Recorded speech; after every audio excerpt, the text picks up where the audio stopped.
Meus irmãos, o privilégio estar com os irmãos nessa data festiva, rever aqui pastor Arildo. Cheguei, foi uma surpresa vê-lo, mesmo sabendo que é a congregação da Glória. Foi muito bom vê-lo aqui. Eu estive aqui há 19 anos por convite do pastor Arildo. Então, 2005, não foi isso? Eu tinha cabelo. Está lembrado disso, né? Eu tinha cabelo ainda nessa época. E há 19 anos isso, vai fazer em julho, foi o tempo que eu estive aqui. Eu ainda não tinha me mudado de volta para o Espírito Santo, eu ainda estava pastoreando em São Paulo. Estava de férias aqui em Vitória e tive o privilégio de falar à igreja. Muito bom poder voltar, muito bom saber do ministério que o Arthur tem desenvolvido aqui. Eu posso tirar o pedestal? Então tá bom. O ministério que o Arthur tem desenvolvido aqui junto aos irmãos. Trago o abraço da nossa igreja, Igreja Presbiteriana da Praia do Canto, a qual tenho o privilégio de pastorear desde 2007. Querendo o Senhor, no final desse ano, eu completo 18 anos de ministério ali naquela igreja, que completa 30 anos, agora em setembro desse ano. Trago então o nosso abraço, estou acompanhado aqui da minha esposa, Poliana, dos meus filhos, Fernanda e Felipe, e eu quero abrir com os irmãos essa noite a palavra do Senhor, no Evangelho conforme João, capítulo de número 7, eu vou ler do verso 14 ao verso de número 24, e eu peço aos irmãos que mantenham as suas Bíblias abertas, a fim de conferir se as coisas são de fato assim. João, capítulo 7, a partir do verso 14, diz assim o texto: Corria já em meio à festa e Jesus subiu ao templo e ensinava. Então os judeus se maravilhavam e diziam: Como sabe este letras sem ter estudado? Respondeu-lhe Jesus: O meu ensino não é meu, e sim daquele que me enviou. Se alguém quiser fazer a vontade dele, conhecerá a respeito da doutrina, se ela é de Deus, ou se falo por mim mesmo. Quem fala por si mesmo está procurando a sua própria glória, mas o que procura a glória de quem o enviou, esse é verdadeiro, e nele não há injustiça. Não vos deu Moisés a lei? Contudo, ninguém dentre vós a observa. Por que procurais matar-me? Respondeu a multidão: Tens demônio. Quem é que procura matar-te? Replicou-lhe Jesus: Um só feito realizei, e todos vos admirais, pelo motivo de que Moisés vos deu a circuncisão, se bem que ela não vem dele, mas dos patriarcas. No sábado circuncidais o homem. E se o homem pode ser circuncidado em dia de sábado, para que a lei de Moisés não seja violada, por que vos indignais contra mim, pelo fato de eu ter curado num sábado ao todo um homem? Não julgueis segundo a aparência, e sim pela reta justiça. Vamos orar.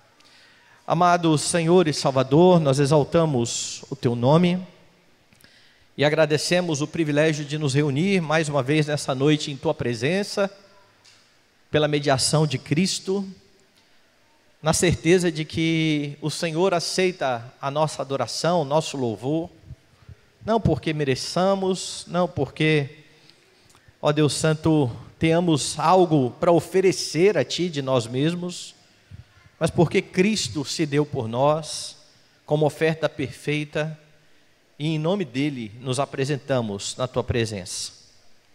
Louvamos o Teu nome, ó Deus, por esta congregação presente aqui há tanto tempo, que o Senhor continue a sustentar a vida destes irmãos, abençoando-os, ajudando-os a crescer, ó Deus Santo, na graça e no conhecimento de Cristo Jesus. Que nesta noite, ó Deus, diante da pregação da Tua palavra, o Teu Espírito fale ao nosso coração e nos instrua, que saiamos daqui de fato edificados pelo Senhor para a tua glória, em nome de Jesus. Amém.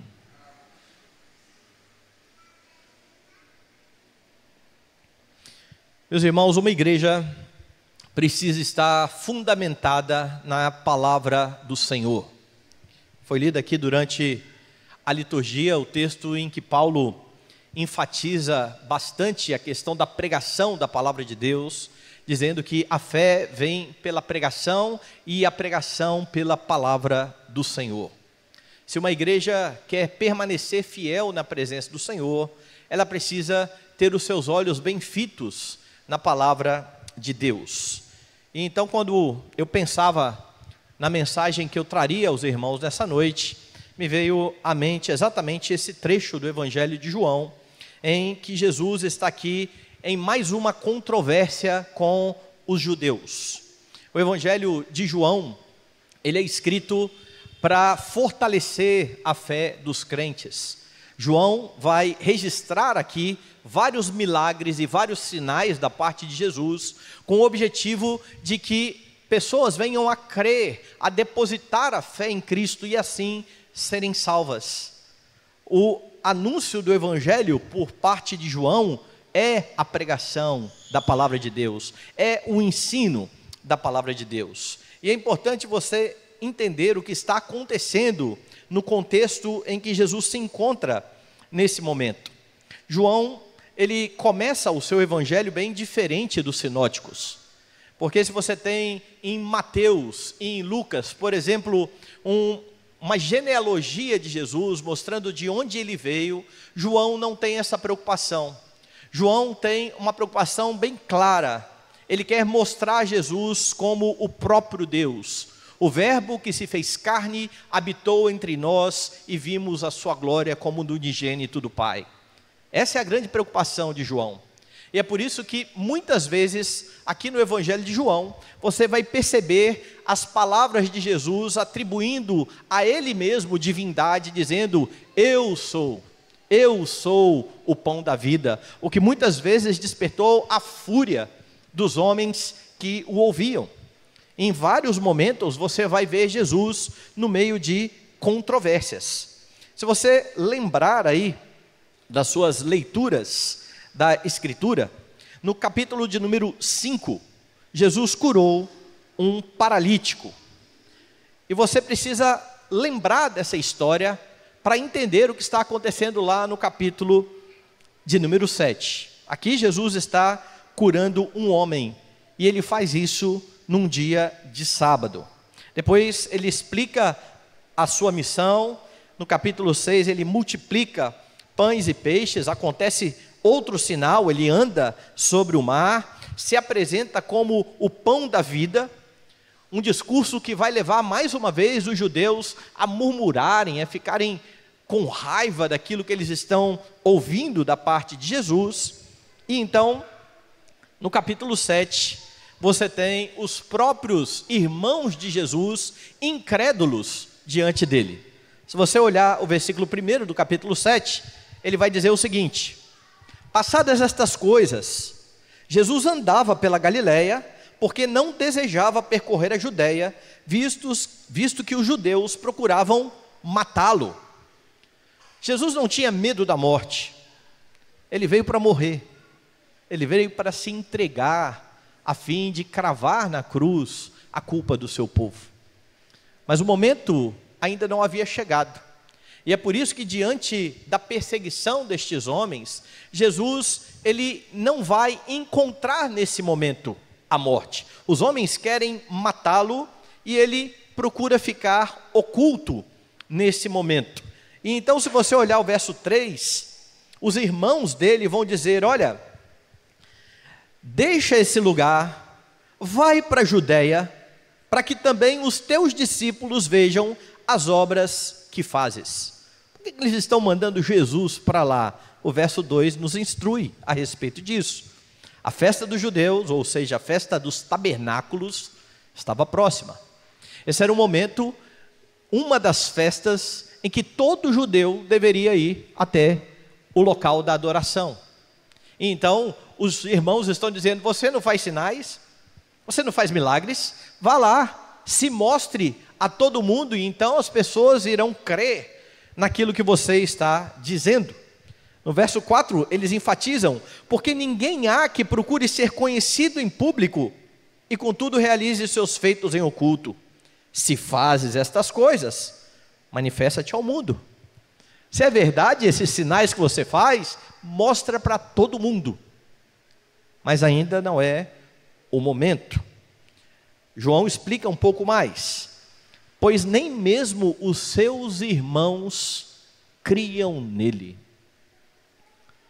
Nem aqueles que conviviam todo dia com Cristo, na mesma casa, o viram crescer, nem estes creem nele.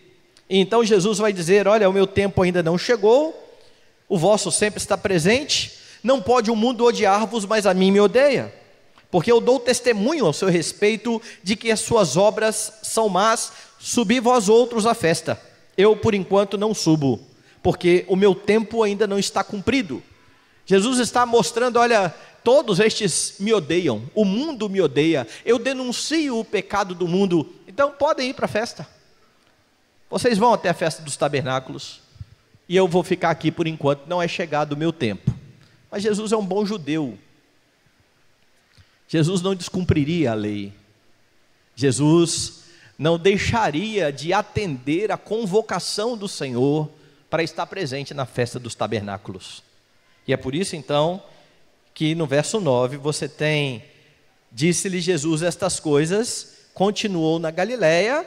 E então no verso 10, mas depois que os seus irmãos subiram para a festa, então subiu ele também, não publicamente, mas em oculto. Então o que você tem aqui é que Jesus de fato foi à festa. Todo judeu deveria se apresentar na festa dos tabernáculos. Jesus cumpriu toda a lei, ele não pecou, mas ele ainda está em oculto. E então no verso 14, que foi o primeiro que eu li nessa noite, João anuncia que no meio da festa, a festa já está acontecendo, a festa já está rolando, Jesus sai do anonimato. Nesse momento, Jesus se encontra já na parte de fora do templo, naquilo que era chamado o pátio dos gentios, e como ele fez em várias outras ocasiões, ele se assentou para ensinar. Diz aí o texto no verso 14: corria já em meia festa, Jesus subiu ao templo e ensinava. João vai registrar aqui o espanto dos judeus com o ensino de Jesus, e no final, João vai registrar uma exortação muito séria da parte do Senhor, a respeito daquilo que as pessoas estavam pensando nele, um texto que muitas vezes é mal compreendido até pela igreja, que está registrado no verso 24, quando é dito: não julgueis segundo a aparência, e sim segundo a reta justiça. E você vai entender o porquê de este texto estar aqui, neste local, nesta circunstância, dentro deste contexto. O texto vai mostrar como deve ser e como você deve se portar diante do ensino da palavra. É esse o foco aqui desse trecho da Escritura. Como é que deve ser e como você precisa se portar diante do ensino da palavra. Primeira coisa que você notará nesse texto é que o ensino da palavra de Deus, ele deve partir da revelação do Senhor. Muitos estão aqui ouvindo a Jesus, e dentre eles alguns líderes que estão se opondo a Jesus. Mas a despeito da sua oposição, eles não podem deixar de notar algo. Eles notam o caráter maravilhoso do discurso de Jesus. E eu vou ler de novo o 14 e o 15. Corria já em meia festa, Jesus subiu ao templo e ensinava. Então os judeus se maravilhavam e diziam: como sabe este letras sem ter estudado? Quando você olha essa exclamação do verso 15, de imediato, parece que esses homens estão elogiando a Jesus, principalmente porque o texto diz que eles se maravilhavam daquilo que Jesus estava dizendo.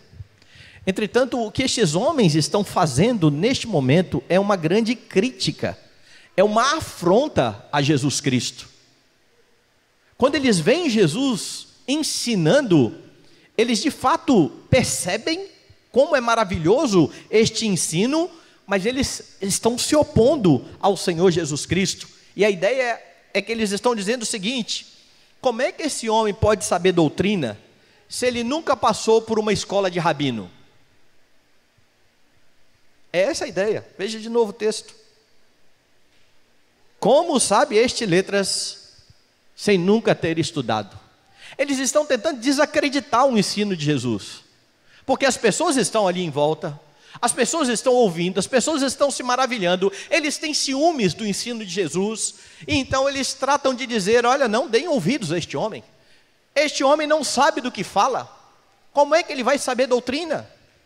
Ele nunca estudou numa escola de rabinos. A ideia é, o que esse homem diz tem que estar errado, porque ele está falando de acordo com o seu próprio pensamento, ele está falando de acordo com a sua própria palavra. Não acreditem nesse homem, deixem de lado esse homem. E você sabe o que é curioso aqui? Se não fosse pela rejeição destes homens a Cristo, a preocupação destes homens seria uma preocupação lícita. A preocupação é: como é que vocês vão ouvir alguém que chega aqui de repente ensinando, sem olhar para as credenciais dessa pessoa?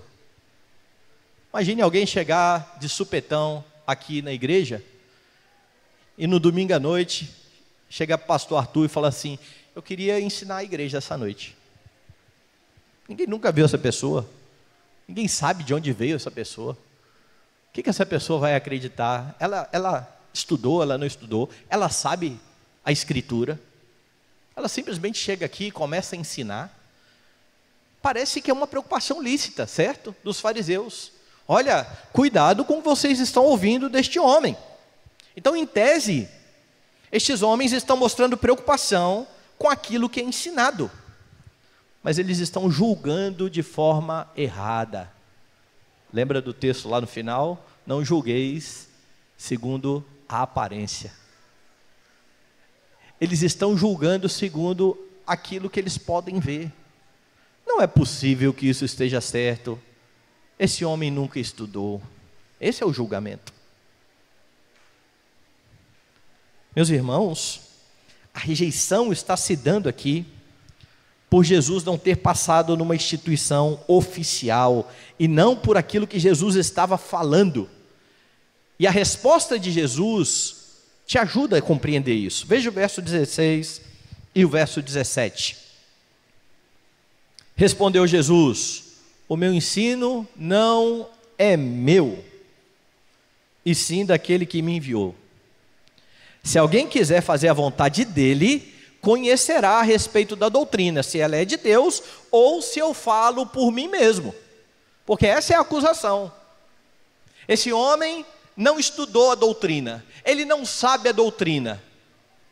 Como é que ele está falando aí para vocês? E a resposta de Jesus: o meu ensino não é meu, o meu ensino é do Pai que me enviou. Jesus, é claro, ao afirmar aqui que a fonte de autoridade do seu ensino é o Pai, está dizendo: a fonte do meu ensino é imensamente superior ao que vocês estão querendo, a qualquer escola de profeta que exista por aí.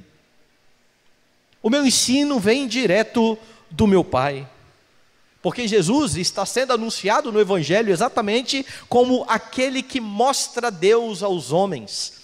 Ninguém jamais viu a Deus, o Filho unigênito de Deus é quem nos revelou. João chega a dizer no capítulo 1 que Jesus é a própria exegese de Deus, é a própria explicação a respeito de Deus. E é isso que ele está dizendo aqui: o meu ensino vem do Senhor. Ele mostra que a própria doutrina dizia que ele estava falando de acordo com a revelação. Veja, o versículo 17 diz assim: se alguém quiser fazer a vontade dele ou de Deus, pela mesma doutrina conhecerá se ela é de Deus ou se eu falo por mim mesmo. E se você está acompanhando na sua Bíblia, você falou assim, está meio diferente. Sim, eu estou lendo outra tradução. É do jeito que está na Almeida Corrigida e Fiel. E que eu acho que de fato traz exatamente o que o texto está dizendo. E eu vou ler de novo. Se alguém quiser fazer a vontade dele, pela mesma doutrina conhecerá se ela é de Deus ou se falo por mim mesmo. O que Jesus está dizendo àqueles homens que estão questionando o seu ensino é o seguinte: quem conhece a revelação, no caso deles o Antigo Testamento, pode conferir pela própria revelação se eu estou falando a verdade ou não. E aqui você lembra de que houve uma igreja em Atos dos Apóstolos que foi elogiada exatamente porque eles faziam isso. Paulo pregava e eles conferiam nas escrituras para ver se as coisas eram de fato assim. E foi o que eu pedi para vocês fazerem no começo aqui. Jesus está dizendo, quer saber se o meu ensino é verdadeiro? Confira o meu ensino com a escritura. Porque quem prega, quem ensina, precisa ensinar conforme a escritura, e quem ouve precisa julgar segundo a escritura. Crentes não são proibidos de julgar. Eles devem julgar. Mas eles devem julgar segundo a reta justiça. Você precisa julgar o que eu estou dizendo. Você não pode aceitar o que as pessoas que vêm aqui ao púlpito estão dizendo simplesmente porque elas estão pretensamente falando em nome de Deus. Porque há muitas pessoas que estão pretensamente falando em nome de Deus e falando de forma contrária à doutrina. Então você ouve, e se a pregação é fiel, é porque ela parte de Deus, e então você acata a pregação. Mas se a pregação e se o ensino não tiver amparo na palavra de Deus, você deixa de lado. Nós não nos dobramos diante de ensinos de homens e de vontades de homens. E Jesus está dizendo, eu falo de acordo com a revelação. Essa é a fonte de ensino da igreja. Quando o pastor Arthur, pastor Arildo, ou os oficiais da igreja pregam e ensinam, eles ensinam segundo a escritura. Porque a igreja cristã não crê em outra coisa, senão naquilo que Deus revelou em sua palavra. Jesus afirmou que o seu ensino era de acordo com o Pai, e você vai perceber isso em alguns momentos aqui no Evangelho. Por exemplo, no capítulo 8, nos versos 26 e 40, você tem isso. No verso 26 ele diz assim: muitas coisas tenho para dizer a vosso respeito e vos julgar, porém aquele que me enviou é verdadeiro, de modo que as coisas que dele tenho ouvido, essas digo ao mundo. Lá no verso 40. Mas agora procurais matar-me a mim, que vos tenho falado a verdade que ouvi de Deus. Assim não procedeu Abraão. Se você for lá no capítulo 15, você vai ver mais um pouco disso. Verso de número 15, diz assim: já não vos chamo servos, porque o servo não sabe o que faz o seu senhor, mas tenho-vos chamado amigos, porque tudo quanto ouvi do meu Pai, vos tenho dado a conhecer. Quando Jesus então se assenta no templo, na festa dos tabernáculos, e ensina, é isso que ele está fazendo. Mas você sabe que Jesus teve um ministério de 3 anos, morreu, ressuscitou e foi assunto aos céus. Ele deixou os seus apóstolos. No tempo em que Jesus estava a ensinar, o que eles tinham era o Antigo Testamento. Hoje nós temos o Novo Testamento. Como é que nós sabemos que o Novo Testamento vem e procede de Deus? E eu peço que você veja o capítulo 14, então, de João. Porque no capítulo 14, nos versos 24 a 26, Jesus vai fazer uma promessa.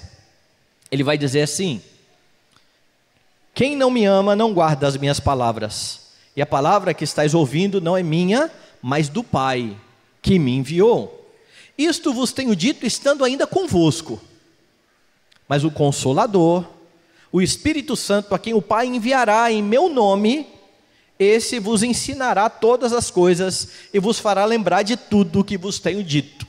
Talvez você já tenha citado esse versículo algumas vezes, dizendo: olha, na hora que você precisar, Deus vai trazer as palavras ao seu coração, o Espírito Santo vai fazer você lembrar. É verdade, o Espírito Santo faz isso conosco. Mas o que Jesus está falando aqui vai além disso. A promessa de Jesus aqui é principalmente para os apóstolos. Porque haverá um tempo em que Jesus não mais estará com eles, mas o Espírito habitará neles. Como é que vocês acham que homens que andaram com Jesus lá pelo ano 30 a 33, registraram com tanta precisão os evangelhos 30 anos depois? Como é que eles lembraram disso tudo? Eu estava tentando lembrar mais algumas coisas de 19 anos atrás, quando eu vim aqui, e não consigo. Mas estes homens lembraram detalhes, porque a promessa que Jesus está fazendo aqui se cumpriu. O Espírito Santo os inspirou, e é por isso que você sabe que toda a Escritura é inspirada por Deus, e é por isso que ela é útil para o ensino. Quer um pouco mais? Vá lá em Gálatas, capítulo 1. Gálatas capítulo 1, veja o verso de número 11. Porque quem escreveu essa epístola não foi um dos que estavam com Jesus no seu ministério. Quem escreveu essa epístola foi Paulo, que segundo ele mesmo era um nascido fora do tempo. Como é que isso se aplica a Paulo? Capítulo 1, no verso 11. Paulo está dizendo: faço-vos saber, irmãos, que o evangelho por mim anunciado não é segundo o homem, porque eu não o recebi, nem aprendi de homem algum, mas mediante revelação de Jesus Cristo. Os apóstolos estão pregando, Paulo se converte, todo mundo fica meio ressabiado.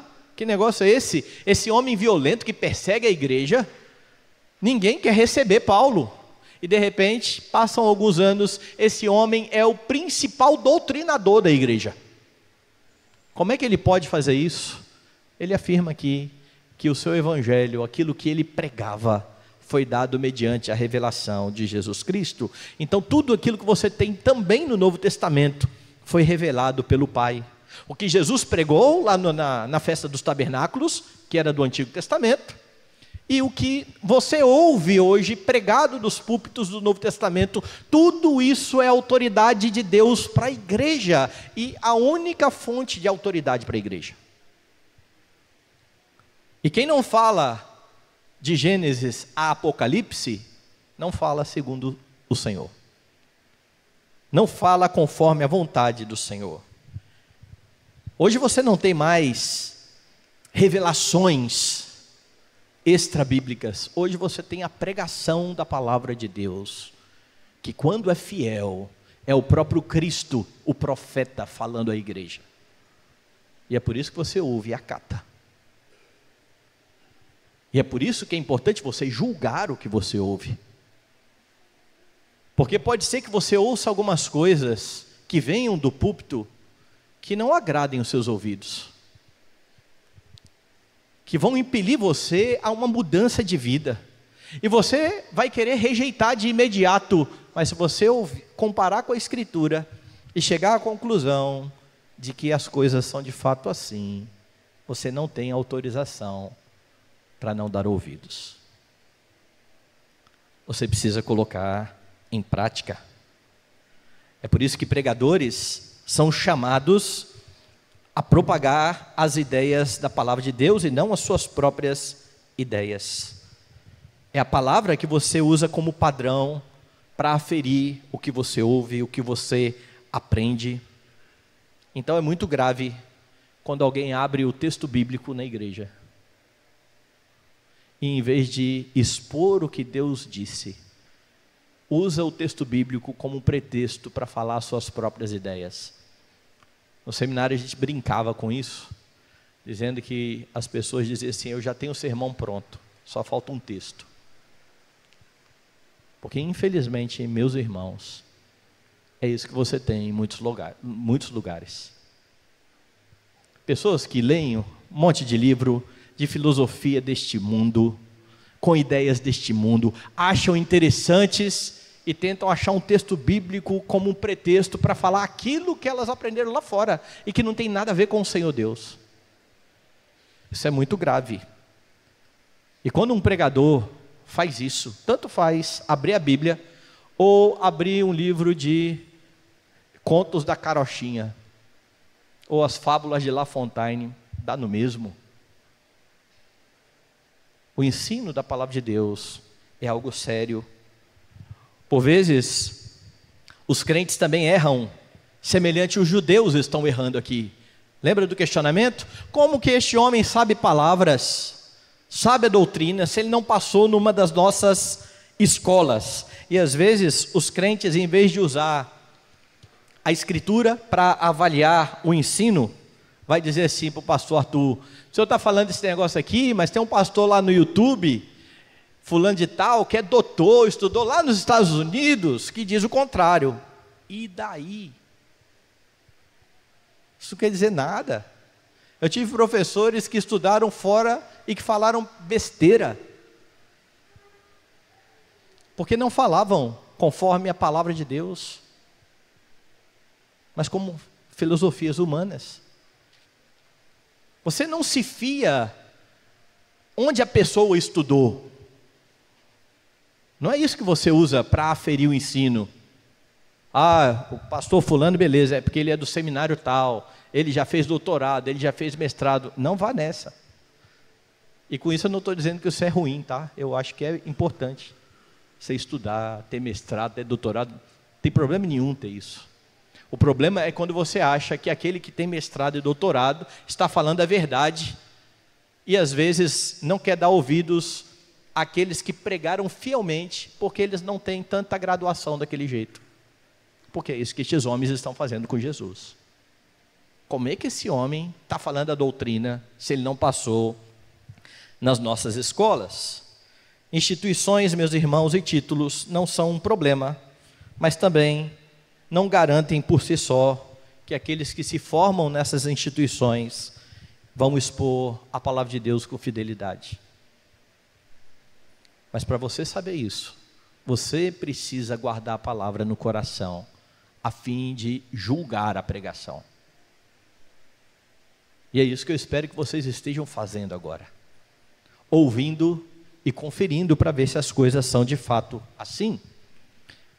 Então o ensino da palavra, ele precisa partir da Escritura, mas há mais no texto. Volte lá em João e você vai perceber que o ensino da palavra deve trazer glória a Deus. O verso 18 diz assim: quem fala por si mesmo está procurando a sua própria glória, mas o que procura a glória de quem o enviou, esse é verdadeiro, e nele não há injustiça.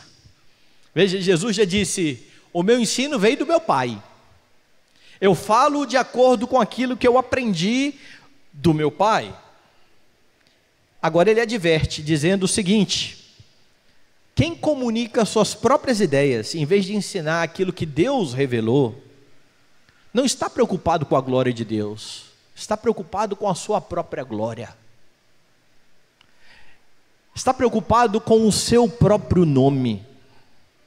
E quando você olha para o ensino de Jesus, você vai perceber que o ensino de Cristo sempre apontava para o Pai, porque ele não veio para fazer a vontade dele, mas a vontade do Pai que o enviou.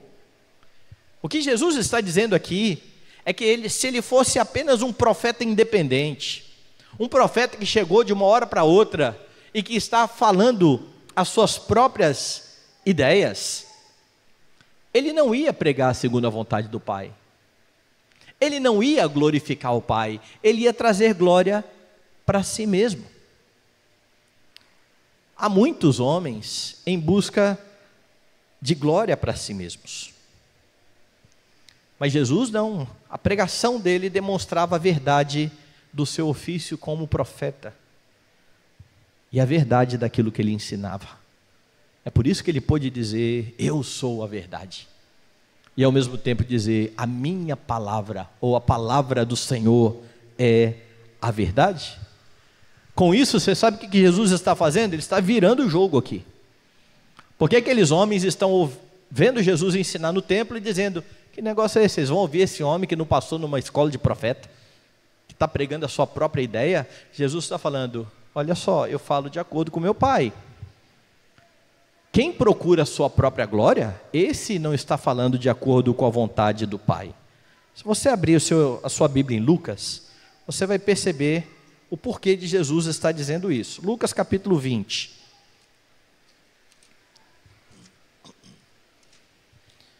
Perceba o que Jesus está dizendo no verso 46. Guardai-vos dos escribas que gostam de andar com vestes talares, e muitos apreciam as saudações nas praças, as primeiras cadeiras nas sinagogas e os primeiros lugares nos banquetes. Jesus está então invertendo o jogo e virando a acusação para estes homens. Vocês são assim. Vocês gostam da glória para vocês mesmos. Vocês gostam dos primeiros lugares nos banquetes. E o versículo seguinte, olha a atitude destes homens, os quais devoram as casas das viúvas, e para justificar fazem longas orações. Estes sofrerão juízo muito mais severo. Se você lembrar dos confrontos de Jesus com os fariseus, você vai ver Jesus acusando estes homens exatamente disso. Lembra quando eles chegam para Jesus e dizem assim: que negócio é esse dos seus discípulos comerem sem lavar a mão? Eles não respeitam a tradição, não?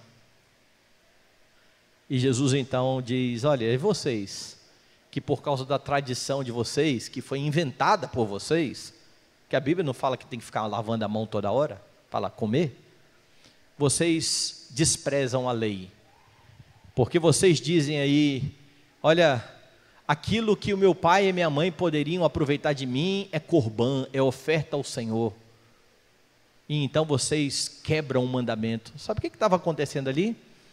O 5º mandamento diz que os filhos devem honrar pai e mãe. Isso significa que eles cuidam dos seus pai e da sua mãe também na sua velhice. Mas estes homens, para se livrar dessa obrigação, diziam assim: olha, eu até queria cuidar do meu pai e da minha mãe, mas esse tempo eu já dediquei ao Senhor. E entre o Senhor e meu pai e minha mãe, o Senhor é maior. Então eu vou dedicar ao Senhor. Mas eles faziam isso para se livrar da obrigação, pautados no ensino que eles mesmos inventaram. Desonravam a Deus, traziam glória para si. Jesus está mostrando que o ensino glorifica a Deus. O ensino da Escritura, meus irmãos, não pode glorificar a outro senão ao Senhor. E é importante você lembrar disso o tempo todo, porque nós vivemos um tempo de celebridades, tempos em que os pregadores, muitos pregadores, fazem de tudo para chamar atenção para si mesmos. A preocupação é deixar o seu nome famoso, porque deixar o meu nome famoso significa lucro. As coisas não mudaram. Eu preciso fazer com que todos conheçam o meu nome. E é por isso que eu acho terrível quando ovelhas que vivem aí nas redes sociais e chegam para os seus pastores, às vezes com papel até impresso, dizendo assim: o senhor ensinou isso semana passada, mas o fulano, reverendo, falou assim,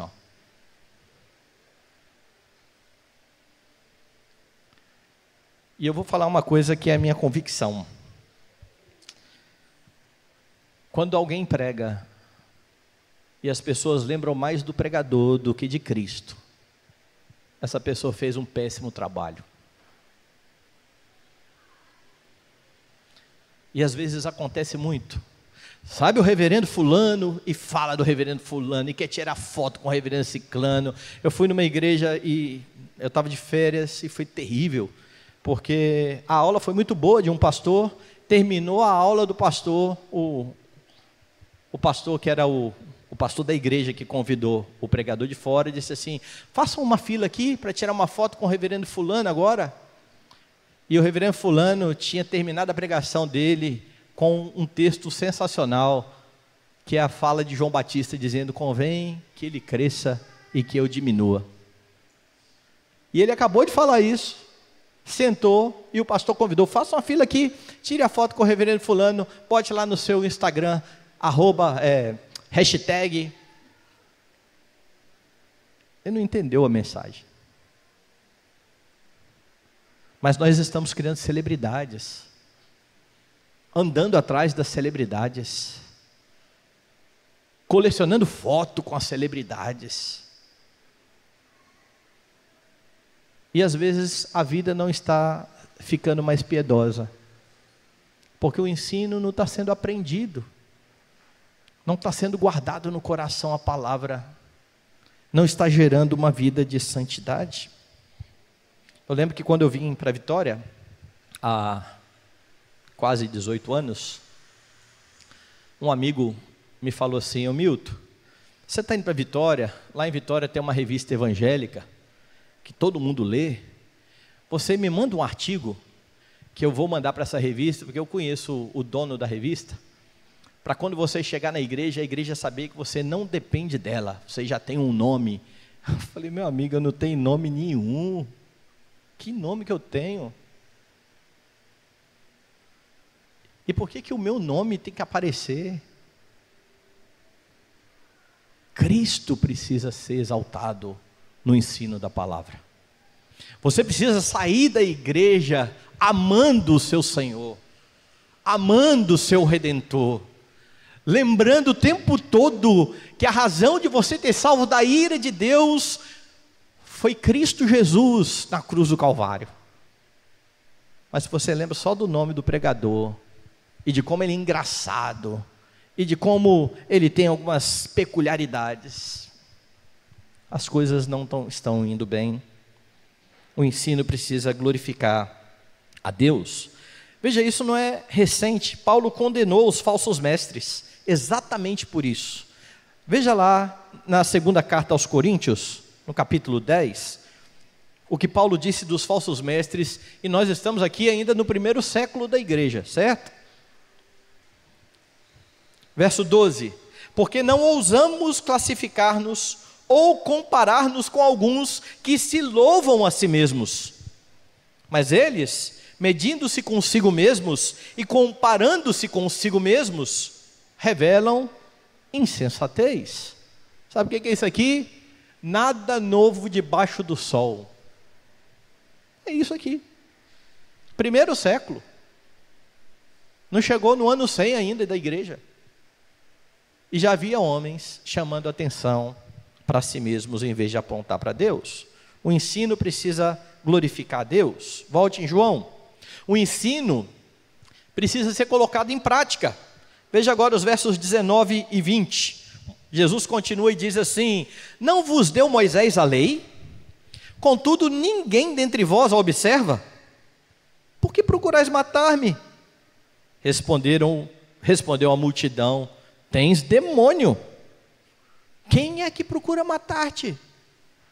Que conversa é essa? Jesus agora acusa diretamente estes homens que aparentemente estavam preocupados com o ensino, que começaram a história dizendo assim: olha, não ouça esse homem porque ele não sabe a doutrina. Esse homem não passou numa das nossas escolas, ele não pode saber letras. Jesus está olhando para aqueles homens agora e acusando estes homens de serem transgressores da lei. Como é que Jesus faz isso? Ele lembra que Moisés deu a eles os 10 mandamentos. Ele lembra que Moisés deu o decálogo. Não vos deu Moisés a lei, mas as atitudes destes homens demonstravam que eles não atentavam para a lei. É por isso que Jesus diz: Moisés deu a lei para vocês e nenhum de vocês observa a lei. Vocês estão querendo me matar. Lembra qual é o mandamento? 6º mandamento. Jesus está dizendo: vocês estão tão preocupados com a doutrina e estão quebrando o 6º mandamento. Vocês estão querendo me matar. E para piorar a situação, estes homens, na resposta a Jesus, quebram o 9º mandamento. Lembra do 9º mandamento? Não dirás falso testemunho. Mas eles dizem: tens demônio. Isso é mentira. Jesus é o Santo de Deus. Eles estão dando um falso testemunho contra Jesus e ainda perguntam: quem é que está querendo te matar? Eles estavam. Mas eles estão negando. Pelo menos 2 dos mandamentos estão sendo diretamente quebrados aqui. E Jesus está dizendo: vocês parecem tão preocupados com a doutrina e não vivem a doutrina. E não colocam a doutrina em prática na vida de vocês. Jesus está deixando claro aqui que o ensino da lei, ele não tem que estar nos lábios. O ensino da lei precisa se tornar prática na vida. Não adianta você decorar versículos bíblicos, decorar os 10 mandamentos, a oração do Senhor. Não adianta você decorar os 5 pontos do calvinismo, os 5 solas da reforma. Não adianta você decorar o breve catecismo inteiro de cor. Diga-se de passagem, ele foi escrito para ser decorado pelas crianças. Alguém que fala assim, é muito difícil, era para criança. Mas não adianta você decorar sem colocar em prática. Se aquilo ali não é visto no seu dia a dia. Alguém te pergunta assim: quais são os ofícios de Cristo? E você fala: profeta, sacerdote, rei. Beleza. E o que isso te ajuda segunda-feira, meu amigo? Quando você vai para o serviço, você tem um chefe chato. Ou quando você tem uma briga na sua família. Ou quando você perde um ente querido. Ou quando as coisas estão terríveis. Você decorou que Jesus é profeta, sacerdote e rei. Qual a diferença disso na sua vida? Você tem colocado em prática e tem descansado no reinado de Jesus, lembrando que como rei ele governa e nada sai do seu controle? Você tem aberto as escrituras para ouvir o profeta falar palavras que consolam o seu coração, ou você tem ido buscar consolo em outras fontes? Você tem lembrado da bênção, da intercessão do seu sacerdote? Sabendo que mesmo que você tenha pecado, aquele que intercede à destra do Pai é a garantia de que se você confessar o seu pecado, Ele é fiel e justo para perdoar pecados e purificar de toda injustiça. Porque se você sabe que Jesus é profeta, sacerdote e rei e não vive isso, não adianta nada. É o que Jesus está dizendo a estes homens. Vocês conhecem a lei. Moisés deu para vocês a lei. Vocês estão querendo me matar. Estes homens eram mentirosos. Há muita gente cheia de doutrina na cabeça, negando por meio das atitudes. A hipocrisia religiosa, meus irmãos, não é uma exclusividade dos fariseus. Acontece nos nossos dias, acontece dentro das nossas igrejas. Há muita gente brigando pela sã doutrina lá na rede social, posando de santo na internet, vivendo como um demônio em casa. Defende a doutrina como ninguém, não vive. Eu me lembro de que eu fui procurado, eu era pastor em Mogi das Cruzes. Nessa época não tinha muita rede social, né? Estava começando, acho que Orkut ainda, mas era muito grupo de debate. Tinha um grupo famoso na internet de debate, de não sei quem reformado, e um desses rapazes que vivia nesse grupo foi parar lá na congregação que eu pastoreava. E aí ele então pediu para conversar comigo, sentou lá na minha sala e falou assim: ô reverendo, eu vim aqui porque Me disseram que o senhor é um pastor reformado. Eu falei, é mesmo? Bom, graças a Deus que você ouviu isso, fico feliz. Eu queria fazer algumas perguntas para o senhor. Eu falei, pô, fica à vontade. E ele começou a fazer perguntas que parecia que eu estava até no exame do presbitério para ser ordenado. O que o senhor acha disso? O que o senhor acha disso? O que o senhor acha daquilo? Depois que ele fez as perguntas que ele queria, ele falou assim, posso ver a sua biblioteca? Eu falei, fica à vontade. Aí ele levantou, ele ia na minha estante, puxava o livro, sempre de um autor brasileiro, para mostrar que ele conhecia o autor. Olha, o reverendo Hermsten, muito bom o reverendo Hermsten. Falei, ele foi meu professor no seminário. Aí ele puxou outro. Olha, o reverendo Weber. Falei, ele foi meu professor também no seminário. Olha esse outro reverendo. Eu falei, esse aí também deu aula para mim no seminário. Aí o rapaz me aprovou. Pronto, pastor, eu vou vir congregar na sua igreja. Falei, beleza, agora deixa eu perguntar um pouquinho. E comecei a perguntar algumas coisas. E o que se viu foi um moço cheio de doutrina, viciado em pornografia, preso no pecado. Brigava igual gente grande na internet, mas não conseguia vencer os seus pecados, porque não confiava em Cristo, mas confiava muito na sua habilidade de provar os 5 pontos do calvinismo. Não adianta conhecer doutrina se ela não for vivida. Não foi para isso que Cristo nos deu doutrina, e Ele nos deu. Ame a doutrina.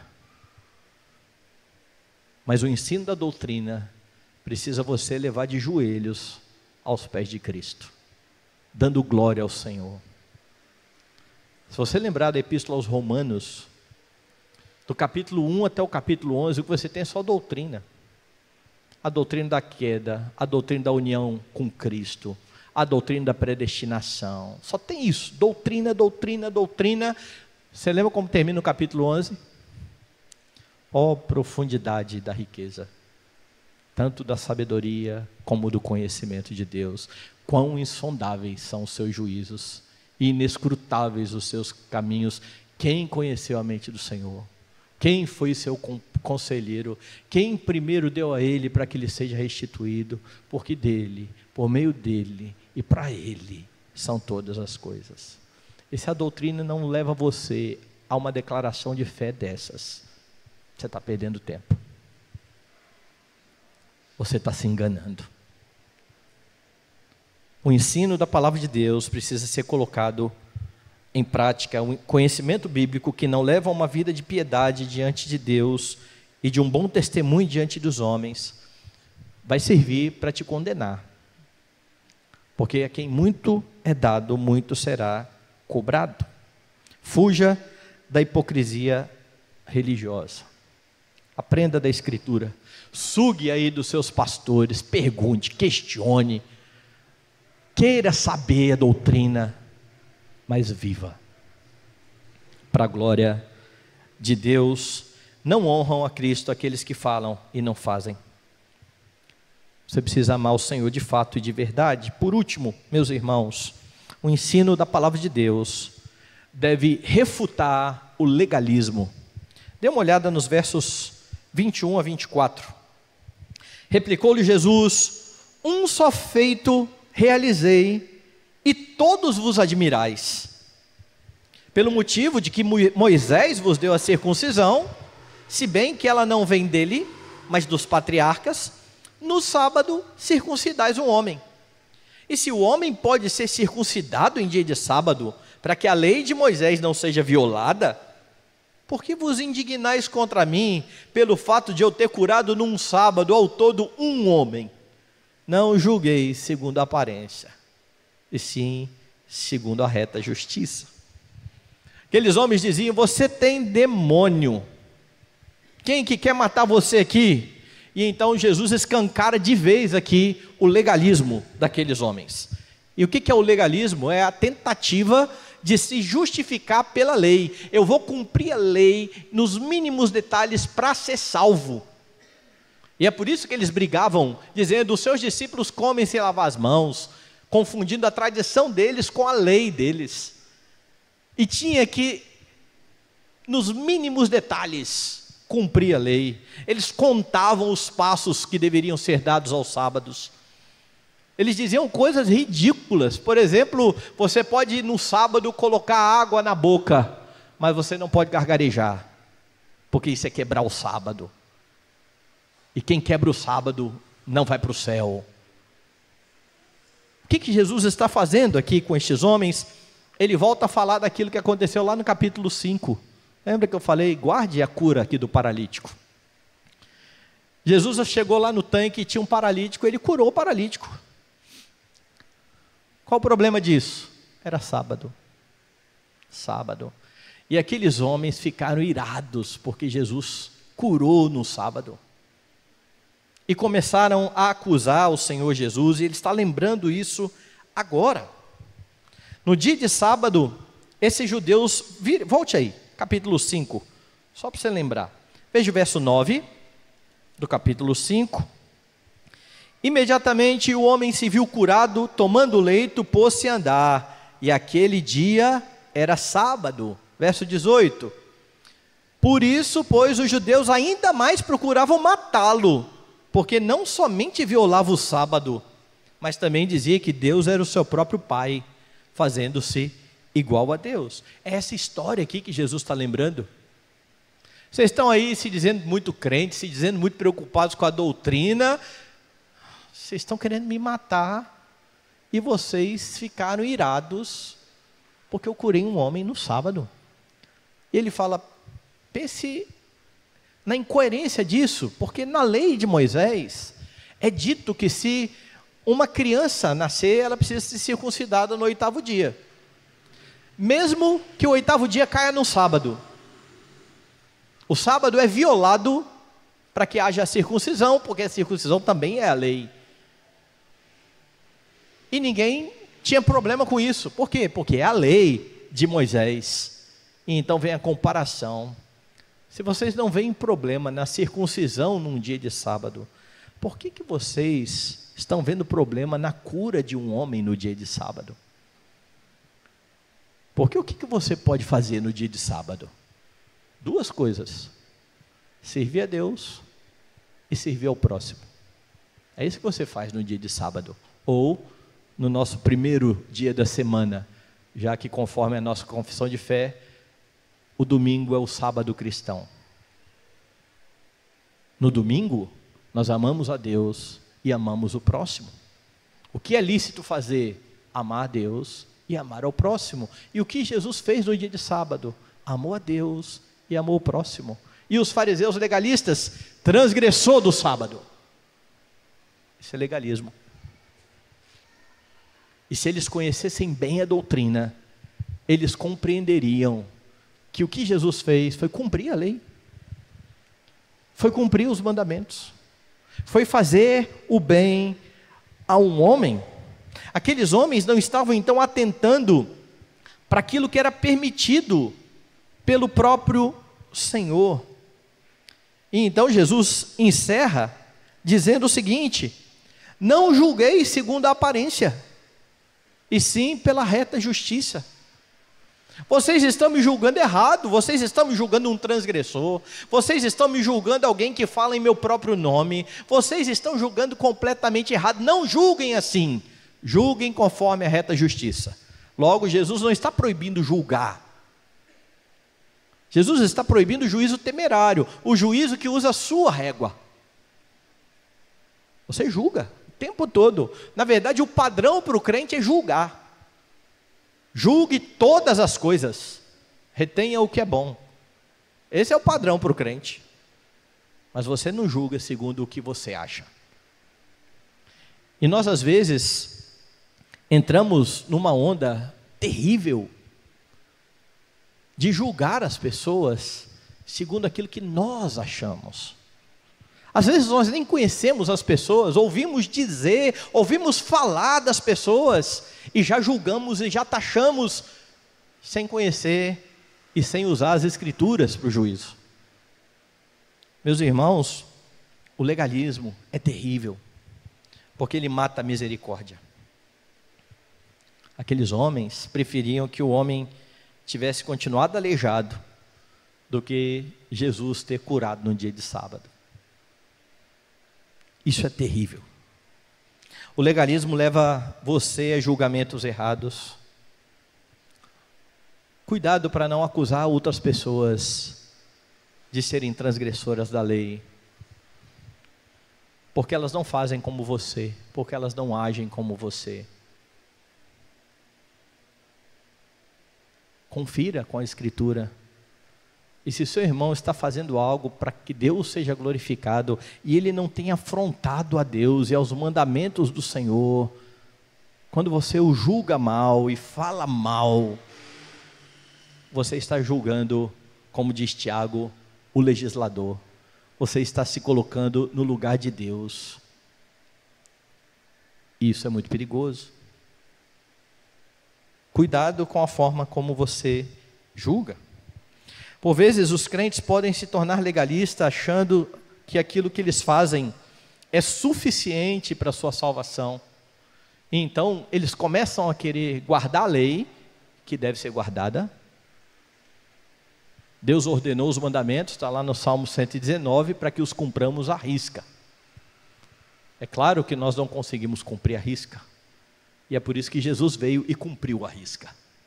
E morreu por você e por mim, que não cumprimos a risca. Mas agora que nós fomos libertados do pecado, que os nossos olhos foram abertos, que Deus tirou o coração de pedra e nos deu um coração de carne, que pode compreender sobre ele, nós aprendemos os mandamentos e colocamos em prática, não porque nós vamos ser salvos por isso, mas porque um dia fomos salvos por aquele que cumpriu os mandamentos. E ele é honrado quando você cumpre a lei. Não há como você honrar a Deus descumprindo a lei.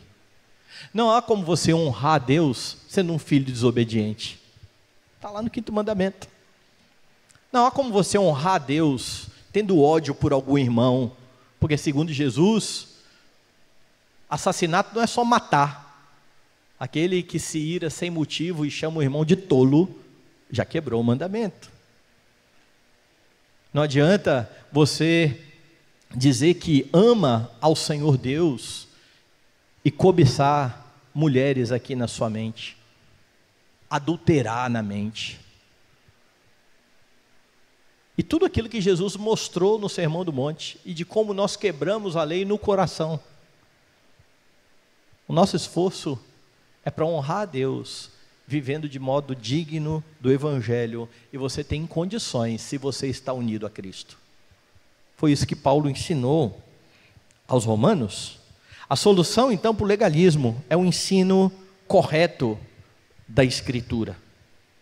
Se você entender o Evangelho que aponta para Cristo como cumpridor perfeito da lei, como aquele que se deu em favor de pecadores para que estes sejam salvos pela graça, você será curado de qualquer legalismo. Ao julgar irmãos, julgue segundo a reta justiça. Use a regra do Senhor, não use a sua. Eu costumo dizer lá na igreja que quando a gente quer se sentir um pouco melhor, é fácil. É só a gente começar a se comparar com as pessoas. E nós somos muito injustos, porque eu começo agora a comparar as minhas qualidades com os defeitos de outro. Então diga assim, eu sei tocar bateria e fulano de tal não sabe cantar. E o que tem a ver uma coisa com outra? Não tem nada a ver, eu só quero dizer que eu sou bom e que ele é ruim. E aí eu sou bom. Eu estou usando a minha régua. Sabe qual é a régua que Deus usa para nos julgar? Cristo. Se coloque aí ao lado de Cristo e se compare a Ele.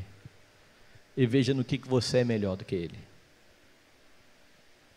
E esse que é melhor em você, que você em tudo, se deu por você. Para que você pudesse aprender a reta doutrina.